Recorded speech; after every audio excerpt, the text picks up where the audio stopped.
Hello and welcome to my Project for Awesome video. I know you're expecting me to talk about a particular charity, but I'm going to be a little bit more broad this P4A. Mostly, I just wanted to raise some awareness about this thing that I had completely forgotten was super important in the world, and about which I was pretty ignorant until a couple months ago: blood donations. So if you went to public school in America like I did, you probably came across a lot of blood drives and Red Cross related things at your school. And if you're like me, you'll remember looking at all of the requirements and realizing you can't donate, and just kind of ignoring things after that. Blood drives also happened in college, except they were nowhere near as visible, and people pretty much went to get the free snacks. So what's the trend here? Well, the thing is, not enough people my age, and just generally in this kind of demographic, are really donating blood at all, let alone regularly. And blood donations as a whole are decreasing as the age range that gives the most blood has been declining because, you know, you age and then stuff happens and you can't donate anymore. And I'm sad to say that I didn't actually realize any of this was going on until an NPR article, I think it was NPR, that highlighted this issue during the aftermath of the terrorist attack in Las Vegas earlier this year, in which they were talking about all of the people who had shown up to the blood banks only to be declined because they were full. And that the biggest impact that they could actually have made was if they showed up a couple weeks later, which, as you know, in this culture of everything moving so fast, is really easy to forget. And the article also talked about the general problem of blood donors averaging older and older, and specifically that the people of my age range had by far the lowest level of donations. Like, for those of you in high school or college, you're still getting all of the information about whenever blood drives are at your school, and all of these reminders constantly that blood is a thing that people give. But then as we get out of college and enter the workforce, we don't get that reinforcement anymore. So I am appealing to you, the recent graduate up to your 30s, which I think is also kind of the main demographic of people who watch this, maybe?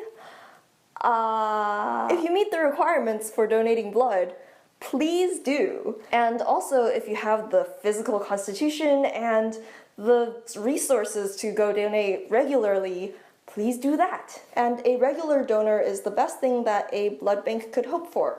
There is pretty much a constant need for blood because people are getting into accidents and having medical conditions and giving birth. All sorts of things are happening every day that require blood to help people live and survive. And it's one of those common things that is very surprisingly difficult to make. You need a real living human to give you blood if you need blood. And the other thing is, it's really hard to store. A quick Google search will tell you that red blood can last 42 days-ish, but in reality, it's pretty much just good for the first 2 or 3 weeks until it gets kind of mediocre. And platelets, meanwhile, last only a few days. I think people also underestimate how much blood a person can get through. When you donate blood, that's what's called 1 unit of blood. And one of the stories that the UK's NHS features on their website is of this woman who went through 39 units when she was getting an emergency C-section. Like, that's 39 people who all happened to have the same blood type as her, donating within a few weeks at most of that event happening. So it's super, super important that we get blood for people. And it's really kind of a shame that so many people only think of donating when a big disaster strikes, and then the blood banks are like, well, we have enough for now. And I guess on one last point, there are so many things that can prevent you from being able to donate blood. And if you're one of the lucky about 1/3 of the population who can donate, it would be really great if you could do so. Because the rest of us are just kind of sitting here like, well, we can't do anything about it. Like, we can give money, but like, if everyone just gives money, there's still no blood.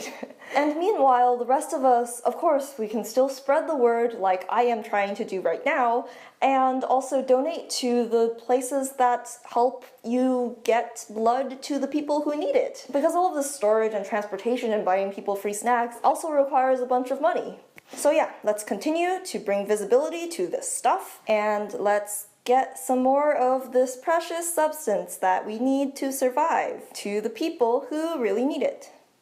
Woo! Have a wonderful Project for Awesome, and I will see you next year. Or possibly sooner than that if you decide to subscribe. Bye!